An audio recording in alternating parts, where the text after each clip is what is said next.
Hoy, sábado 18, comienza la semana de mayo. Y el próximo 25, en nuestra fecha patria, se cumplen ya 16 años del día en que Néstor asumió como presidente de un país devastado. Quiero dirigirme a mis compatriotas para compartir, como siempre, reflexiones y también, claro, decisiones. Nunca me desvelaron los cargos políticos, ni tampoco fueron mi principal motivación, tal vez porque pertenezco a una generación que no buscaba un lugar en las listas, sino un lugar en la historia. Sin embargo, también esa misma y por momentos trágica historia me hizo comprender que los cargos también son herramientas para llevar adelante los ideales, las convicciones, las utopías. Es cierto que no las únicas, pero después de todo son herramientas al fin, siempre.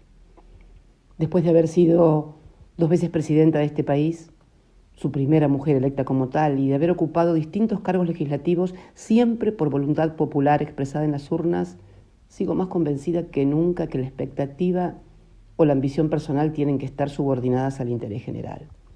Ese principio siempre remanido y repetido y tantas veces incumplido del peronismo, de primero la patria, después el movimiento y por último los hombres, bueno, creo que es hora de hacerlo realidad de una buena vez por todas. Y no solo con palabras, sino también con los hechos y sobre todo las conductas. En este caso sería primero la patria, segundo el movimiento y por último una mujer. Permítanme, solo por un instante, un poco de humor feminista. Le he pedido a Alberto Fernández que encabece la fórmula que integraremos juntos. Él como candidato a presidente y yo como candidata a vice, para participar en las próximas elecciones primarias, abiertas, simultáneas y obligatorias. Sí, las famosas PASO. Alberto, a quien conozco ya desde hace más de 20 años, y es cierto, con quien tuvimos también diferencias. Tan cierto como que fue jefe de gabinete de Néstor durante toda su presidencia. Y lo vi junto a él, decidir, organizar, acordar y buscar siempre la mayor amplitud posible del gobierno. Aquellos fueron tiempos muy difíciles, pero estos que estamos viviendo hoy los argentinos y las argentinas son realmente dramáticos. Nunca tantos y tantas durmiendo en la calle. Nunca tantos y tantas con problemas de comida, de trabajo. Nunca tantos y tantas desesperados llorando frente a una factura impagable de luz o de gas. Y si miramos el estado, ay Dios mío, la deuda externa en dólares contraída en apenas 3 años es más grande que la que Néstor recibió defaulteada. Eso sí, con un agravante todavía. Casi el 40% es con el Fondo Monetario Internacional. El apabullante e innecesario endeudamiento del país empieza a mostrar en este presente los primeros síntomas de una realidad que será muy difícil de revertir, sobre todo si anteponemos los nombres y las ubicaciones personales al desafío de construir una coalición electoral no solo capaz de resultar triunfante en las próximas elecciones, sino también que aquello por lo que se convoca a la sociedad pueda ser cumplido. Aquello por lo que se convoca a la sociedad pueda ser cumplido. Y esta última cuestión no es menor. Es un principio fundamental entonces evitar sumar a la frustración actual, producto de la estafa electoral que facilitó la llegada de Mauricio Macri al poder, una nueva frustración que no tengo dudas sumergiría a la Argentina en el peor de los infiernos.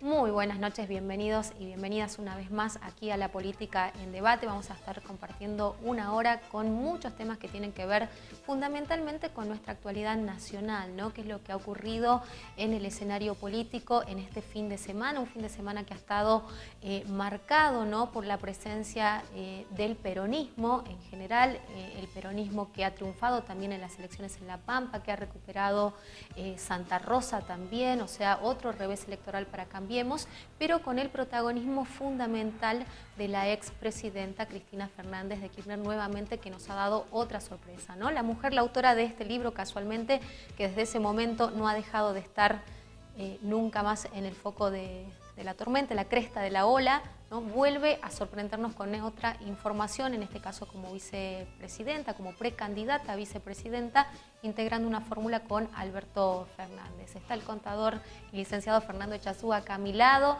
así que con él vamos a hacer un poquito este análisis. ¿Cómo está, Fernando? Buenas noches. Un gusto estar nuevamente contigo, Mabel, y tal como lo expresás, este fin de semana ha sido un fin de semana muy movido. Cristina Fernández de Kirchner ha vuelto a ocupar la centralidad del poder político en la Argentina, como bien lo señalabas vos, luego de la presentación que hizo de su libro, que sí, lo tenés en su mano. Donde habla además de este pacto social extenso, ¿no? Tal cual, de sinceramente, a partir de allí no deja de estar, como bien lo explicabas, en la centralidad de la escena política nacional. Las primeras horas del sábado se conoció un Twitter de ella donde justamente lo que decía es que ella le había pedido a Alberto Fernández de que encabece la fórmula, pero vos fíjate lo interesante de esta decisión, porque uno, más allá de la sorpresa inicial, porque nadie se imaginaba, porque la verdad que no creo que haya habido ningún argentino que se haya imaginado de que Cristina Fernández de Kirchner tome esta decisión de acompañar en la fórmula, claro, de a otro dirigente de relevancia en la política nacional como Alberto Fernández. De correrse, digamos. Pero ¿por qué lo hace Cristina Fernández de Kirchner, digamos? Ahí creo que debe estar centrado nuestro análisis de saber qué es lo que la llevó a ella a tomar esa decisión. Y vos fíjate que esto que vos señalabas, ya hay 9 resultados, 9 elecciones donde el peronismo viene ganando en todo el país, y ella después del triunfo de Schiaretti en Córdoba, hace esa rápida lectura diciendo que si bien es posible de que ella pueda ganar en las próximas elecciones, ella encabezando la lista, sí, pero ella cree que su figura no iba a contribuir a superar la grieta en la Argentina, porque hoy estamos todos convencidos de la necesidad de superar la grieta, esta grieta que tanto bien le hizo a esta alianza Cambiemos, claro, a este sector político, y a partir de allí su convencimiento de que esta polarización a partir del kirchnerismo, anticristinismo, del kirchnerismo, antikirchnerismo, iba a darle nuevamente resultados electorales positivos. Así que termina rompiendo la grieta y le da un mensaje a la sociedad argentina, acompañando lo que la gente viene votando, porque además, Mabel, la gente ¿qué está votando? Está votando las gestiones más o menos relevantes o que supieron sortear la crisis, en esta crisis nacional que venimos hace ya más de 3 años y medio, en gobiernos que han sabido conformar frentes electorales que no solamente están representados el peronismo, sino el abanico de un conjunto de partidos políticos que acompañan a las gestiones provinciales. Entonces, ¿qué está votando la ciudadanía? Moderación en los dirigentes que conducen los destinos de la política en Argentina, ¿no? Seguro que sí, y además como abríamos el programa con parte, ¿no?, de este video, un video mucho más extenso que ella pone en su Twitter, de esa manera nos terminamos enterando todos. Además el día, digo, un día que nadie lo esperaba, un fin de semana, un sábado a la mañana, ¿no?, digo, abriendo la semana de mayo, como ella bien lo dice, con algunas reflexiones y decisiones, donde hace un diagnóstico absolutamente duro de la realidad que vive nuestro país, ¿no? Un diagnóstico que, como ella dice, amerita un frente muchísimo más amplio donde todos los sectores contribuyan a sacar a la Argentina adelante después de este 10 de diciembre, ¿no?, cuando asuma el nuevo presidente de todos los argentinos y argentinas. Así que bueno, vamos a estar analizando eso, como decía recién Fernando, el triunfo también electoral en la pampa del peronismo, ¿no?, otra nueva derrota de Cambiemos, no hace más que revelar que este modelo se está terminando y que obviamente es necesario que otros sectores se reúnan para confluir, ¿no?, en un proyecto muchísimo mayor. Algunos gobernadores ya han dado su apoyo, muchos de ellos han mencionado, ¿no?, que acompañan esta decisión, así que las expresiones han estado dadas a lo largo de todo el día sábado, de todo el domingo también. Hoy se sigue hablando de este tema porque, bueno, ha marcado obviamente un giro trascendental, ¿no?, en lo que se esperaba, por lo menos en relación a este espacio político. Tal cual, Mabel. O sea, me parece que con esta decisión de Cristina, vuelve a decirle a la sociedad, hoy la crisis es de tal magnitud que no solamente alcanza con las voluntades reunidas en un solo partido político, sino que lo que le hace falta al país es un gran acuerdo nacional, digamos, un gran consenso nacional. Más allá que esta palabra del consenso a veces suena como muy trillada y que todo el mundo lo dice, creo que hay un convencimiento de Cristina y del gran espacio político nacional de la necesidad de avanzar en acuerdos que hagan a lo estratégico en nuestra nación, que nos permitan justamente superar viejos problemas que venimos de arrastre, que tenemos de arrastre los argentinos, y que se hace necesario que más allá quien gobierne en diciembre la Argentina pueda llevar adelante un plan concertado en conjunto con todas las fuerzas políticas. Pero sin lugar a duda, ese acuerdo tiene que ser logrado con el próximo gobierno. Seguro que sí. Bueno, todo eso quédense ahí, nos vamos a ir una pausa cortita, pero en un ratito van a estar hablando justamente Fernando, va a tener la posibilidad de dialogar, ¿no?, con dos referentes que analizarán de qué se trata esto, cómo lo han tomado, cómo han vivido este fin de semana y cómo se dimensiona también eso, ¿no?, dentro de lo que es la política nacional. Ya volvemos.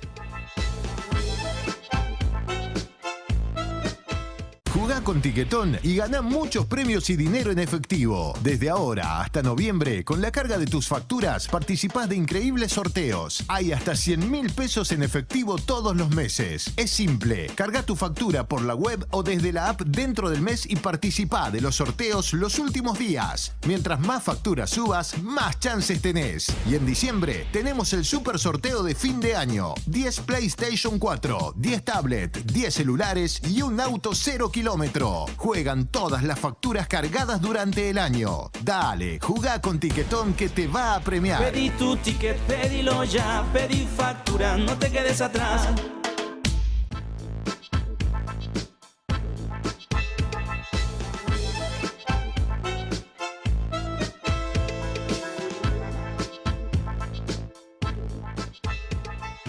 Continuamos en La Política en Debate.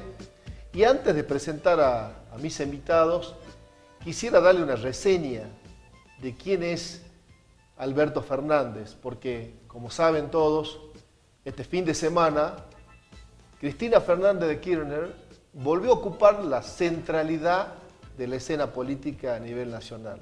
Luego de la publicación de la presentación de su libro, Sinceramente, en la Feria del Libro en la Ciudad de Buenos Aires, en las primeras horas del sábado, anunció justamente que le había pedido a Alberto Fernández que encabece la fórmula de su sector.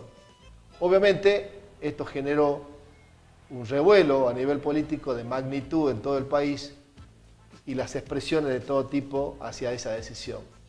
Pero queríamos primero presentar una breve reseña de quién es la persona elegida por Cristina Fernández de Kirchner para que encabece la fórmula. Alberto Ángel Fernández, nacido en Buenos Aires el 2 de abril de 1959, es un político, abogado y profesor de Derecho Penal y Civil argentino, actual precandidato a presidente de la Nación Argentina por Unidad Ciudadana para las elecciones del 2019. Se desempeñó en la subsecretaría en el Ministerio de Economía durante el gobierno de Alfonsín, como superintendente de Seguro de la Nación, legislador de la Ciudad de Buenos Aires del 2000 al 2003 y jefe de gabinete de ministro de la Nación durante las presidencias de Néstor Kirchner y Cristina Fernández de Kirchner, entre el 25 de mayo del 2003 y el 23 de julio del 2008, siendo el funcionario que más tiempo ocupó el cargo con 5 años y 2 meses. Bueno, dicho esto, quiero presentar a mis invitados, Nora Jiménez, de Unidad Ciudadana justamente, y Daniel Escotorín, presidente recientemente electo, ¿no?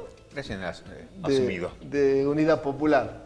Un gusto estar con ustedes. Igualmente. Bueno, quisiera saber qué sensaciones y cuáles fueron las primeras ideas que se les vino a la cabeza luego de la decisión de de Cristina Fernández de Kirchner es tomada el fin de semana, porque la verdad que yo creo que nadie se esperaba una decisión de esta naturaleza, ¿no? No, en absoluto.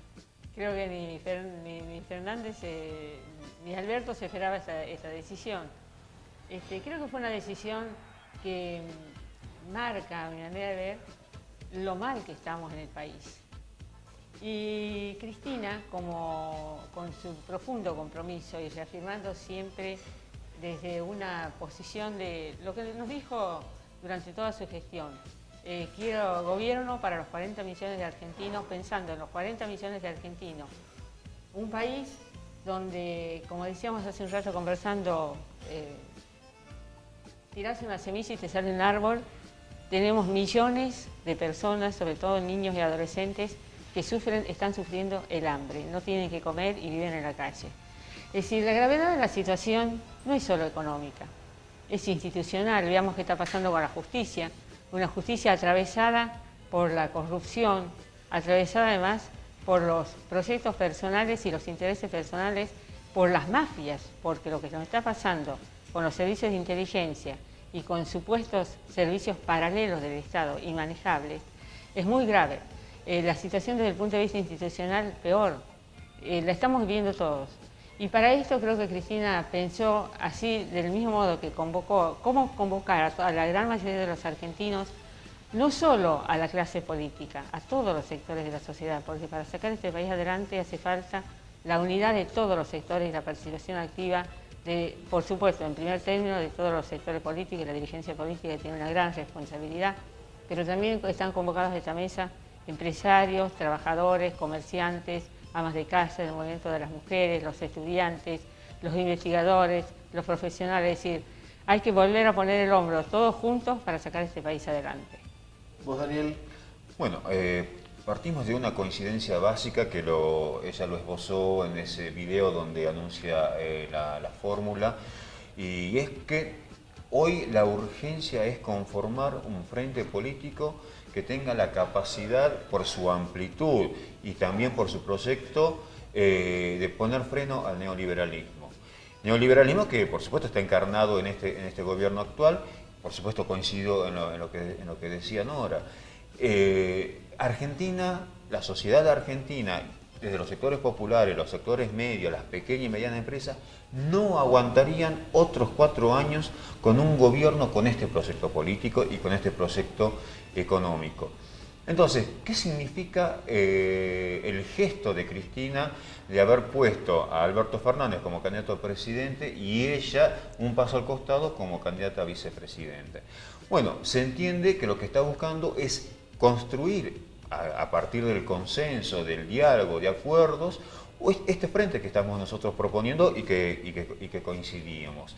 Porque está claro que de esta manera lo que hace es correrse de una disputa, de una polarización que el propio gobierno está buscando. Esta famosa grieta que se puede discutir qué tanto existía, si es novedosa o no, pero el gobierno ahora va a tener que sentarse a discutir política. Ya no va a tener ese demonio que ellos quieren construir y que Cristina entendió que estando en ese puesto, en ese cargo, en esa candidatura, le iba a ser funcional.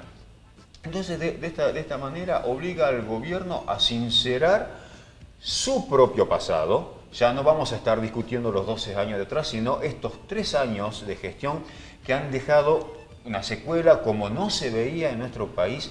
Y pensemos, a ver, cuando uno charla con dirigentes, compañeras, gente trabajadora, los vecinos, la familia, y dice que esto es como el 2001, sí, es como 1989 también, para que se entienda el desastre que hizo en estos 3 años. Entonces el gobierno ahora va a tener que, sus candidatos, sea Macri, sea Vidal, va a tener que explicar qué es lo que hizo en estos 3 años y qué piensa hacer en los próximos 3 años, en lo social, en lo económico, con la deuda que ellos mismos contrajeron de manera innecesaria con el Fondo Monetario Internacional, porque a su vez esa deuda es ese salvavidas de plomo que tiene la sociedad argentina para los próximos 50 años por lo menos.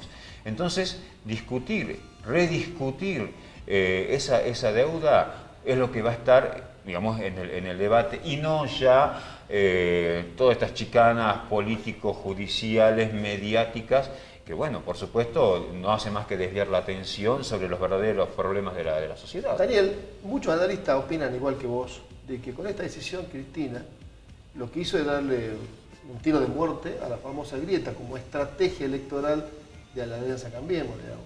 Sí, pero además, si uno vio los programas de este fin de semana, que por supuesto conmocionaron a toda la sociedad y los medios, desde el sector oficialista, cercanos al gobierno, lo que hacían era buscar la manera de seguir realimentando esa grieta.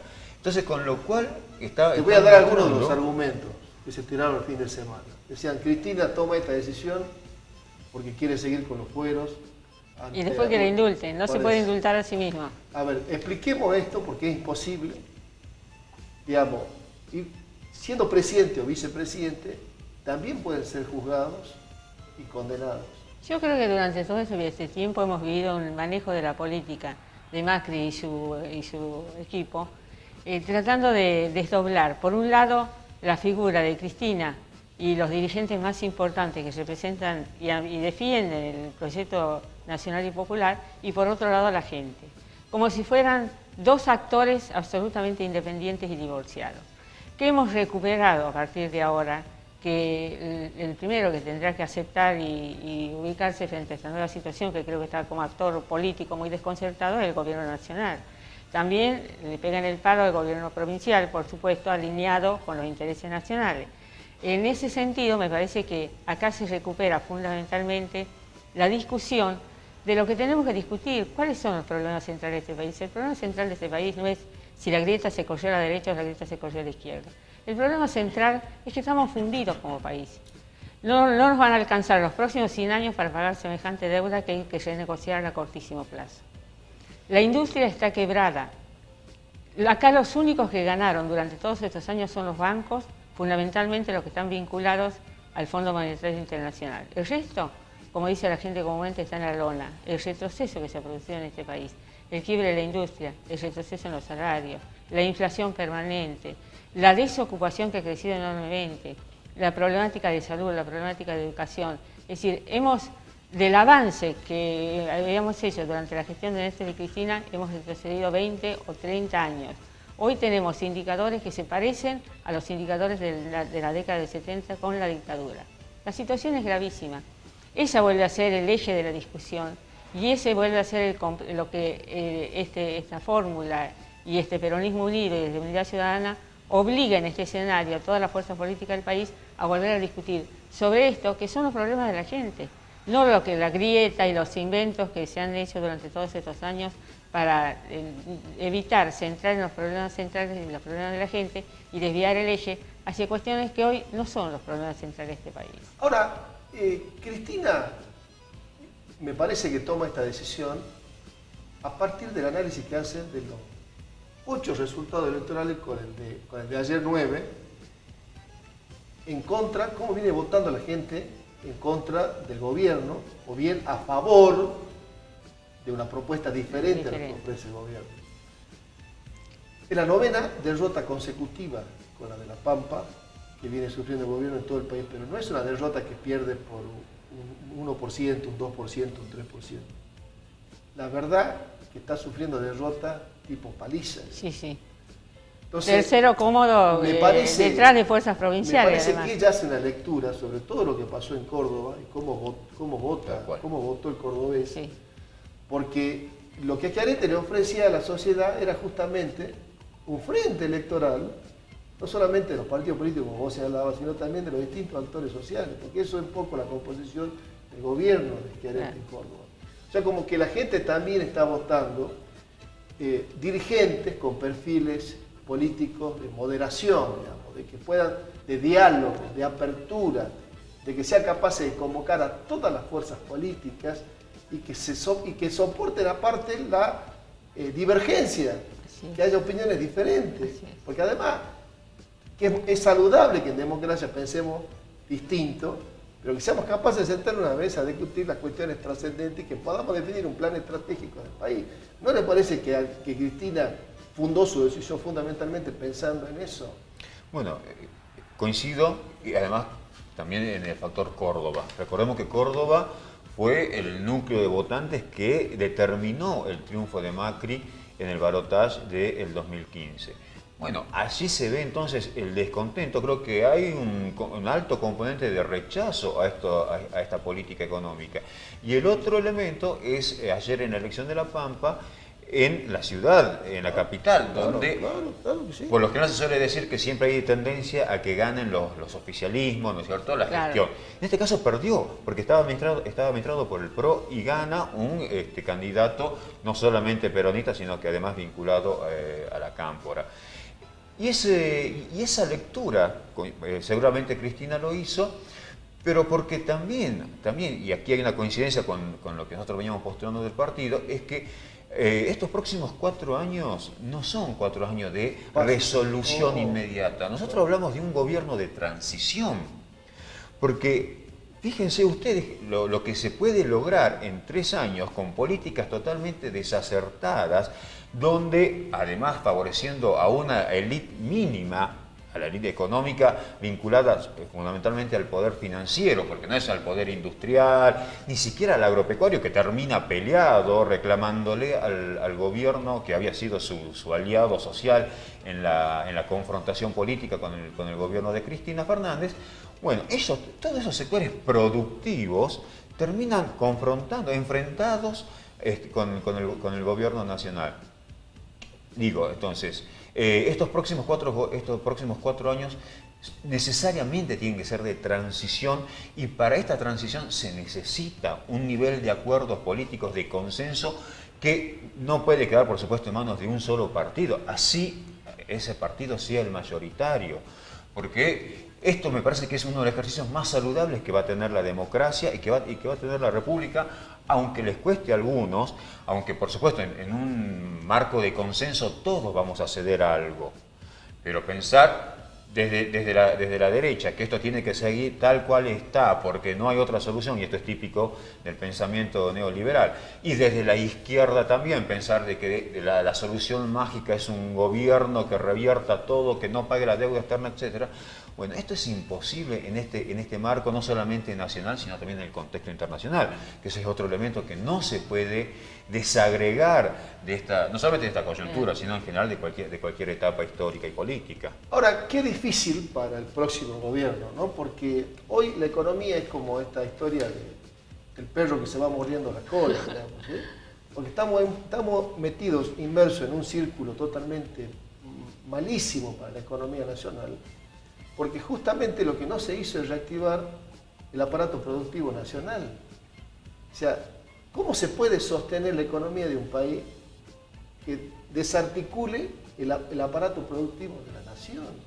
Es imposible, porque ¿cómo se sostiene actualmente? A través de financiamiento externo que viene del Fondo Monetario Internacional, que ya les digo, el último desembolso ya se fue. Ya se fue en todo lo que tiene que ver con el manejo financiero de la nación. Entonces, es impensable sostener la idea de que no haya otro camino.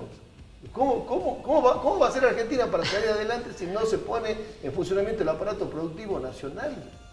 Si no se reactiva el consumo, si no se mejora el salario de la gente, si no se termina con los tremendos indicadores de pobreza que hay en el país, con el desempleo, con la subocupación. ¿Cómo es posible que solamente nuestro camino es recurrir al financiamiento internacional? Claro que el próximo gobierno tiene que ser, como decís vos, Daniel, un gobierno de apertura, de diálogo, de consenso, de sentarse con el Fondo Monetario Internacional, porque ahí estamos. Así es. Y ver cómo podemos hacer para pagar la deuda, pero siempre y cuando reactivemos la economía, porque si no, estamos en una situación como le decía al principio, como esta historia del perro que se va muriendo la cola, digamos, y no encontramos la salida. Sí, lo muy importante es también sincerar la situación. Acá hay una intención muy fuerte, el viento de cola, la tormenta, es decir, siempre hay razones extraordinarias que no tienen que ver aparentemente con la responsabilidad del gobierno. Acá hay que dejar en claro, acá hay una clara y contundente responsabilidad de este gobierno. Hoy, como ave de rapiña, se están llevando hasta las últimas reservas financieras de este país. Están vendiendo las reservas, se están llevando todo. Yo espero que paren con esta rapiña, que la conformación de este frente político, patriótico, también sirva para frenar estos últimos intentos de arrasar con todo. Es decir, esto hay que decirlo con todas las letras. La gente lo tiene que saber. Se están llevando hasta las puertas, las ventanas, es decir, arrasan con todo. Se van, pero se van llevándose las riquezas de este país. Entonces, eso también va a marcar el punto de partida del cual tiene que iniciar la gestión el próximo gobierno.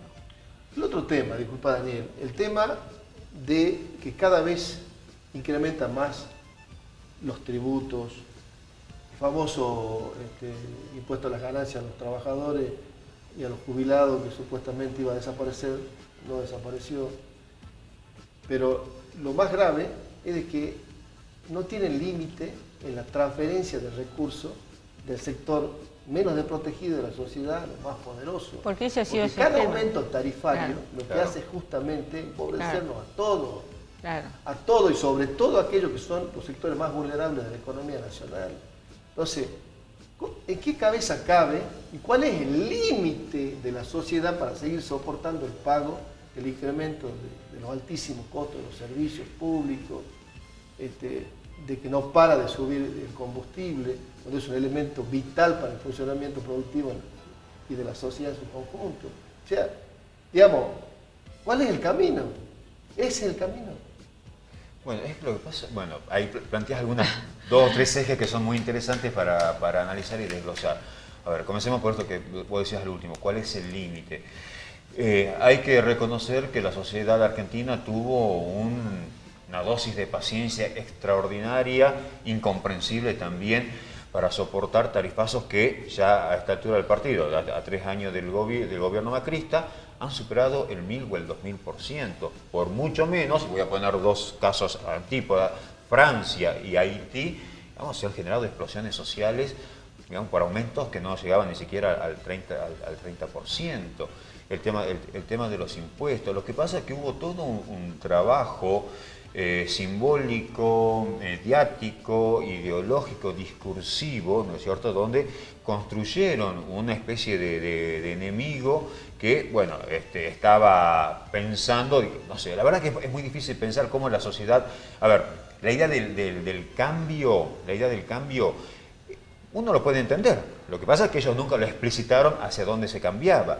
Entonces, una vez que se comenzó a estar claro hacia dónde iba ese cambio, bueno, ellos siguieron trabajando con mucha eficacia desde lo discursivo, desde lo simbólico, desde el lenguaje, desde las imágenes, a partir de la construcción de ese enemigo que, bueno, era el otro, el gobierno anterior. Y entonces la sociedad como que quedó adormecida y no estaba viendo hacia dónde estaba yendo este gobierno. Eso en cuanto a lo que vos decís de cuál es el límite, ¿no es cierto? El otro tema tiene que ver con que el neoliberalismo se caracteriza por ser una ideología, palabra que ellos también rechazan, pero una ideología que propugna como una especie de ciencia única o ciencia exacta o ciencia natural de la economía. Entonces como que es un fatalismo que no hay otra cosa que esto. Y eso también lo trabajaron con mucha eficacia. Ahora resulta, y esto palabras textuales del ex ministro Aranguren, para ellos la economía es una planilla Excel. Entonces, en esa planilla Excel, que ellos tenían que llenar y todo quedaba en cálculos, fórmulas, ¿no es cierto?, déficit, etc., nosotros como seres humanos, como personas, pasamos a ser un número más, sin importar el sufrimiento, sin importar los pesares, sin importar las vidas o las muertes de personas que tienen que ver con el trabajo, o la falta de trabajo, la falta de educación, la exclusión que hoy estamos viviendo. Y termino con esto. Macri decía, tenemos que acostumbrarnos a no vivir de lo prestado y vivir con lo propio. Bueno, incoherencia mayor de este gobierno no la hay. No solamente porque cómo nos endeudaron, sino porque también han obligado a la sociedad a endeudarse. La sociedad, digo, el trabajador, el jubilado, endeudarse para pagar la luz, el gas, los servicios. Esta es la secuela, el gran mal que está dejando, no solamente en términos económicos, sino también en términos culturales, ¿no? Sí, yo creo que hubo un gran aguante Pero este gran aguante de la gente y el hecho de que no hayamos tenido situaciones como las del 2001, la crisis del 2001, pese a que la crisis es más profunda que el 2001, tiene que ver con que todavía se conserva toda una estructura de contención social, sobre todo para los sectores más empobrecidos, que se generó con el gobierno de Néstor y de Cristina. La asignación universal, el sistema de jubilaciones, el sistema de asistencia en las universidades, la gran distribución de recursos que hubo en este país durante 10 años ha servido, se ha subsumido, digamos, en la nueva política, pero ha sobrevivido a todas las políticas de Macri. Y eso es lo que ha permitido, de algún modo, mantener una red de contención y evitar los conflictos sociales o la virulencia social que tuvimos en el 2001. Esto tiene una explicación.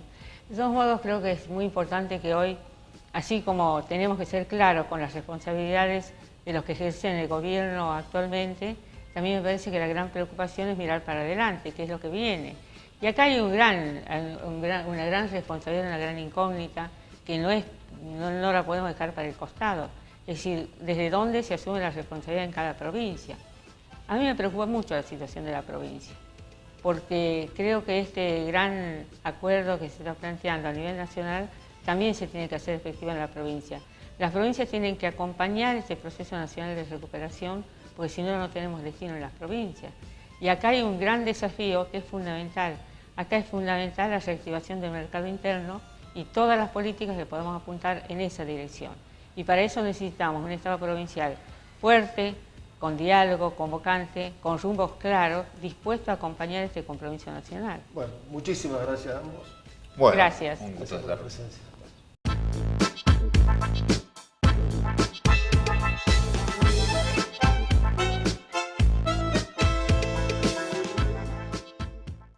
¿Sabías que para denunciar un robo ya no tendrás que ir a una comisaría? Ahora también vas a poder denunciar vía web de forma rápida y sencilla. Solo tenés que ingresar a www.denunciasweb.gov.ar o descargar la aplicación móvil Denuncias Web Salta. Luego, elegí la opción Robos y denuncia desde donde estés de manera anónima o con tus datos. Denuncias Web Salta. Trabajamos por tu seguridad. Ministerio de Seguridad. Gobierno de la provincia de Salta. Entre todos.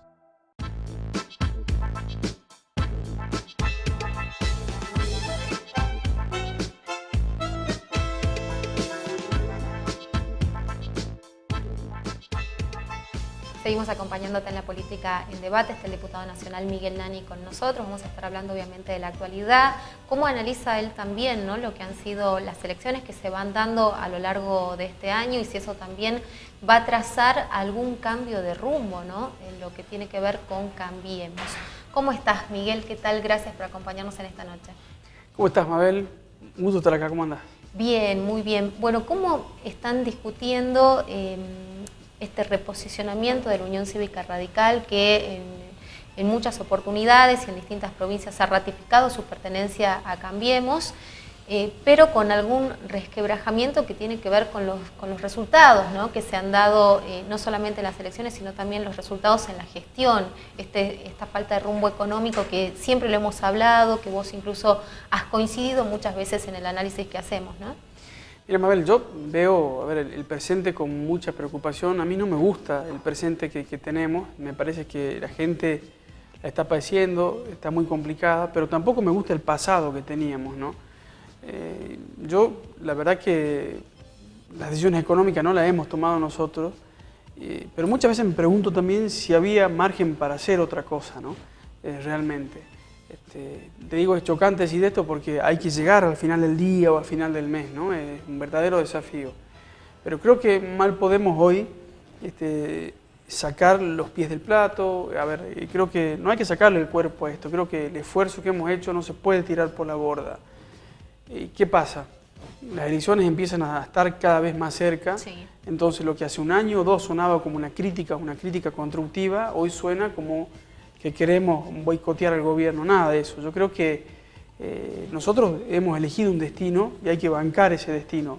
Por más que la gente no lo perciba, no le guste, pero eso es lo que hay, lo que tenemos, porque me parece que romper esto en este momento es muy delicado. A mí no me gustaría que vuelva el pasado, ¿no? Y sobre todo porque no veo también que del otro lado haya ofertas republicanas. Es que esto, que no haya ofertas republicanas, es que no haya propuestas que hablen de la transparencia, de la honestidad en la gestión, de ser eficientes en la gestión. A mí me preocupa mucho que tengamos hoy Salta totalmente postergada, Salta sin haber resuelto los problemas estructurales, esto es, que la pobreza no haya cambiado, que la falta de vivienda, de casas no hayan cambiado sustancialmente, es decir, agarras cualquier problema serio que tenga la provincia o las provincias y vos te vas a dar cuenta que las cosas no se han hecho bien, ¿no? Pero ¿no crees que esto se ha profundizado, digo, con este modelo? Cuando hablas del tema de la gestión y de la transparencia, Cambiemos tampoco ha dado demasiadas muestras de tener aptitudes en ese sentido, ¿no? De hecho, cuando escuchábamos al gobernador de La Pampa, ¿no? Ayer cuando obviamente festejaban, hablaban tras el triunfo que han dado allí, él mencionaba que de las 1000 viviendas que hacían y que se venían haciendo año tras año, con la llegada de Mauricio Macri no se pudieron hacer ni siquiera esas 1000 viviendas, y hablamos de una cantidad de viviendas que no es muy grande, no es muy amplia, ¿no? Bueno, obviamente tendrá que ver también con las necesidades poblacionales y demás, pero digo, esto también de alguna manera marca que hay provincias que han visto más recortadas y más profundizadas esta pobreza estructural, esta falta de desinversión que vos mencionabas, ¿no? Mira, Mabel, una cosa es lo que pueda... A mí no me aflige lo que está ocurriendo en La Pampa, antes me aflige lo que ocurre aquí en Salta.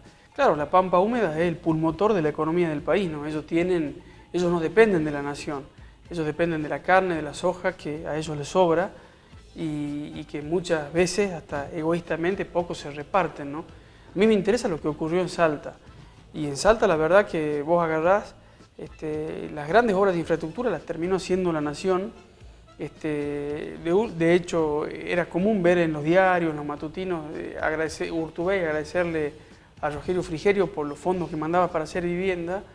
Pero ¿sabes qué, Mabel? Tampoco importa si lo ha hecho la provincia o la nación, porque en definitiva eso a la gente, para la gente que hoy padece ¿no? esa falencia de vivienda, de gas, de agua potable, que se lo arregle Urtubey o el presidente, el problema le es indistinto. Para eso tenemos que tener un gobernador y un presidente bien plantado.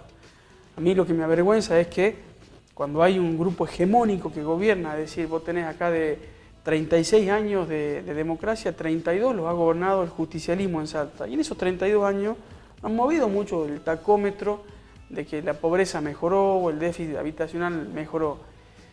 Esa es la angustia y el padecer que siente la gente y que nosotros tenemos que saber traducir. Entonces, y obviamente que cuando cambió el gobierno y había enormes expectativas que este gobierno inmediatamente arregle la inflación, inmediatamente arregle la pobreza, bueno, yo digo un gobierno que pecó de optimista, ¿no? Pero es eso, el reproche es pecó de optimista cuando tenés un gobierno de un ciclo de 12 años donde no tan solo pecó de optimista, ¿no? Sino de falta de transparencia, un festival de la corrupción, pero también eso ya tiene que ser una discusión del pasado. Lo que me aflige hoy es lo que vamos a hacer desde hoy para adelante, ¿no? Porque creo que es lo que te decía, hicimos un esfuerzo, la Argentina hizo un esfuerzo y este esfuerzo no hay que tirarlo por la borda. Entonces, las discusiones políticas que demos hoy, sobre todo desde el radicalismo, de otros lugares, tienen que ser con mucha cautela, ¿no? Entendiendo que, mirá, este va a ser el primer gobierno no justicialista que termine un mandato. Han tenido que pasar 90 años para que eso ocurra. Todo un dato. ¿Qué es lo que esperás vos dentro de la Unión Cívica Radical, ¿no? ¿Qué lugar tiene que ocupar la Unión Cívica Radical? Porque a lo largo de estos 3 años y algunos meses de gestión del macrismo se ha escuchado decir que, bueno, realmente la Unión Cívica Radical no tenía un rol protagónico, que no era partícipe de las decisiones más importantes, a pesar de que había apoyado y había sostenido y sigue sosteniendo este proyecto. Yo siempre lo grafico así, es como que en esta instancia, en estos 4 años que pasaron, creo que demostramos que echamos el carrito, pero no vamos adentro del carrito, ¿no? Que somos distintos. Ahora es un consuelo para nosotros simplemente, y creo que en esto no tenemos que estar ni de capas caídas ni bajar los brazos. Creo que el rol del radicalismo es el rol, primero que nos asigne la gente, y el rol que nosotros nos sepamos ganar. A mí me da la sensación que en estos días mucho se habla de concertación, de estos 10 puntos que sacó el gobierno para que todo, bueno, lo que tenemos que hacer es aprender a vivir en una nueva política que es la política que es desde los partidos políticos, pero que ya no gobierna un solo partido político, ¿no? Vos agarrás Chile, Uruguay y son gobiernos de coalición, es decir, se han sumado 2 o 3 partidos políticos fuertes, potentes, que tengan una mirada en común y bueno, y comparten el gobierno. Acá lo que pasó es que 2 o 3 partidos potentes, como el radicalismo, la coalición cívica y el PRO, ganaron las elecciones. Después esos 3 partidos, uno terminó gobernando, que es el PRO. Creo que el desafío que viene es que nosotros podamos también pertenecer a esa clase política que toma las decisiones, que va, que vuelve y que quiere otra cosa para el país, ¿no? Entonces me parece que es muy valioso lo que estamos por hacer. Ahora en poquitos días nosotros vamos a ratificar o no nuestra pertenencia a Cambiemos, ¿no? El 27 tenemos el otro lunes nuestra convención nacional y ahí vamos a decidir. A mí me da la sensación de que vamos a continuar con muchos reparos, con muchas luces amarillas, en muchos casos, valga la redundancia, no luces rojas. Pero sí tenemos un sentido de pertenencia, nos une el sentido republicano, ¿no? Que es la transparencia en la gestión. Ahora, con la transparencia es el principio, tenemos que ahora lograr fuertes datos económicos positivos, ¿no? ¿Cómo es el diagnóstico que vos haces? Porque recién hablábamos fuera de aire, ¿no? Que bueno, el hecho trascendente del fin de semana, que no sé cuánto habrá descolocado otros partidos políticos, ha sido justamente este anuncio, ¿no? De esta fórmula, esta precandidatura entre Alberto Fernández y Cristina Fernández de Kirchner, ¿no? Ella acompañándolo como vicepresidenta, con un diagnóstico además sumamente fuerte que habla de una crisis incluso más profunda que la que vivimos los argentinos en el 2001. No sé si vos coincidís en ese aspecto, si crees que la situación o el panorama no es tan angustiante como lo fue en ese momento para los argentinos y cuáles son las cosas que vos pensás fundamentalmente que hay que revertir en lo inmediato, ¿no? Con acciones, con políticas claras que cambien el rumbo de esta Argentina. Mira, Mabel, a mí me parece que en primer lugar tenemos que darle gracias a la gente que soporta todo esto, ¿no? Y un dato fundamental, yo coincido, comparto que esta es una crisis muy severa. No sé si será más grave o menos grave que el 2001. La realidad es que los argentinos nos hemos acostumbrado a estar de crisis en crisis, esa es la verdad. Lo de aquellas crisis, nosotros personificábamos todas las culpas en una persona y la echábamos a patada. Y creo que la sociedad argentina hoy empezó a ser autocrítica. De hecho, el gobierno, en el 2017, hace 2 años, ganó las elecciones en todo el país, ¿no? Las elecciones intermedias. Las elecciones medio término, y yo valoro no lo que hizo el gobierno, sino la gente, porque había quizás datos igual negativos económicamente y la gente en contra de su propio bolsillo votó con responsabilidad, que es de soportar y sostener esto. Quizás en otro momento esto hubiese terminado peor. Yo veo que la gente está entendiendo que en esa atribución de culpa que no se puede personificar las malas políticas de 30 años en una persona. Antes era la salida fácil, ¿no? Me acuerdo, ¿te acuerdas los saqueos de la Rúa o Alfonsín?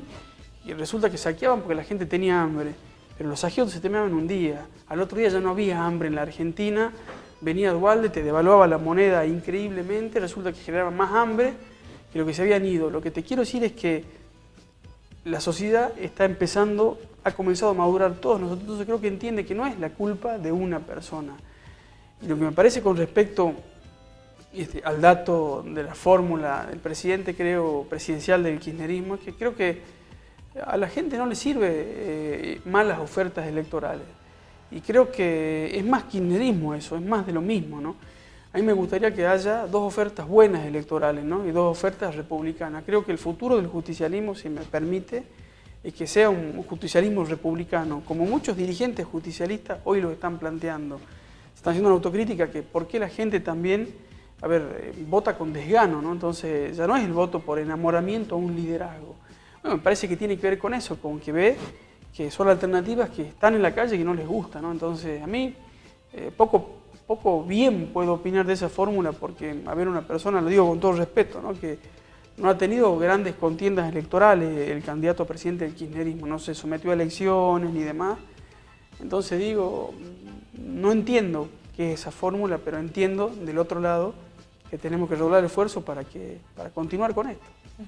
¿Crees que Macri va a ser finalmente, se pone en discusión todo el tiempo esto, ¿no? Digo, desde el mismo espacio, muchos hablan de Vidal como quien tendría que ser la futura sucesora de Macri en estas elecciones.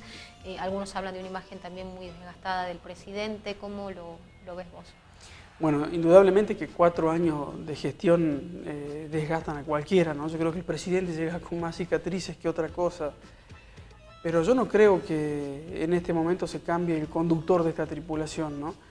Sí pongo en valor los liderazgos que hay abajo y me hubiese gustado que afloren mucho más que María Eugenia Vidal.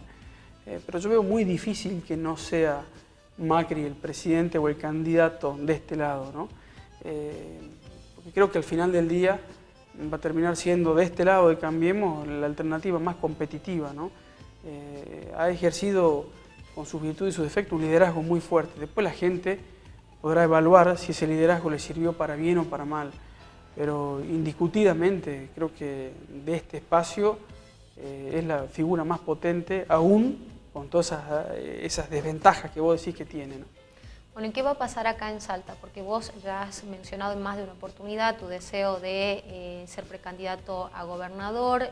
Hay un sector, algunos dicen que es un sector mínimo del radicalismo, ¿no?, que juega del lado de Gustavo Sáenz. Me gustaría que me cuentes cómo crees que se va a armar ese panorama, qué es lo que sabés, ¿no?, del resto del radicalismo, de la gente con la que hablas, de aquellos que son afines y que quizás por ahí no pertenecen de lleno al partido. Me gusta mucho la última parte de tu pregunta, ¿no? Eso que, ¿no?, los que no son afines al radicalismo, pero que quieren otra cosa. Vos fijate que hoy, hablando de oferta electoral en Salta, Mabel, todo es justicialismo. No es un demérito, ellos tienen sus méritos, pero creo que no todo es justicialismo en la provincia de Salta. Y en eso creo que hay mucha gente que quiere construir otra cosa. Mira, el otro día, en una reunión, un encuentro casual, que después esa foto armó un revuelo bárbaro, coincidíamos con Martín Grande, con Alfredo Olmedo, que acá en Salta hay que construir otra cosa, porque en Salta hace 32 años que este color político nos gobierna. Entonces creemos que hay espacios, deseos, necesidades de construir otra cosa, ¿no? Y en esa construcción estamos. Yo me sumo en esos lugares, ¿no? Yo creo que Salta, la Salta que viene, le pertenece a esa gente hoy, ¿no? Bueno, interesante el planteo, Miguel. ¿Y qué pensás de lo que ha ocurrido también acá en la ciudad? Ha sido motivo de un escándalo muy grande, la provincia también, digo, ¿no? Se hablan de una serie de delitos, algunos federales, otros de defraudación al Estado que irían a la órbita de la provincia, ¿no? ¿Cómo te parás frente a estos hechos cuando recién cuando iniciábamos la entrevista mencionabas como uno de los puntos más críticos del kirchnerismo los hechos de corrupción, que de hecho son materia de juicio también por estos días? Cabe el mismo concepto, pero a mí me da la sensación que en Salta no pasa nada, ¿no? Como que puede pasar cualquier escándalo y acá pasa inadvertido, ¿no? Creo que en Salta estamos adormecidos y ante eso los salteños nos tenemos que rebelar. No, la política no es para esto, la buena política, lo que nosotros que decíamos que venimos a cambiar, no podemos hasta nos callamos con el silencio, ¿no? Entonces digo, en esto, lo de Salta, lo de la municipalidad y lo que pasó en los últimos allanamientos fue un escándalo. A mí, yo te agradezco que me preguntes eso porque yo veo que hasta algunos medios ni siquiera se animan a preguntar. Me parece hasta muy valiente tu pregunta, Mabel. Yo espero que se haga justicia, que se sepa, porque me parece que es un escándalo inmenso lo que ha pasado en Salta en los últimos días. Bueno, muchísimas gracias, Miguel. Yo te agradezco mucho que nos hayas acompañado. Seguramente ya cuando nos acerquemos más a los momentos electorales vamos a tener oportunidad de seguir dialogando y seguir profundizando fundamentalmente en esto, ¿no?, en lo que vos proyectás para nuestra provincia. Así que gracias por habernos acompañado. Mabel, a ustedes, muchas gracias. Bueno, nosotros empezamos a despedirnos, te agradecemos a vos del otro lado que hayas compartido esta hora de la política en debate y ya sabés que la semana próxima te esperamos aquí a partir de las 22. Chau, chau.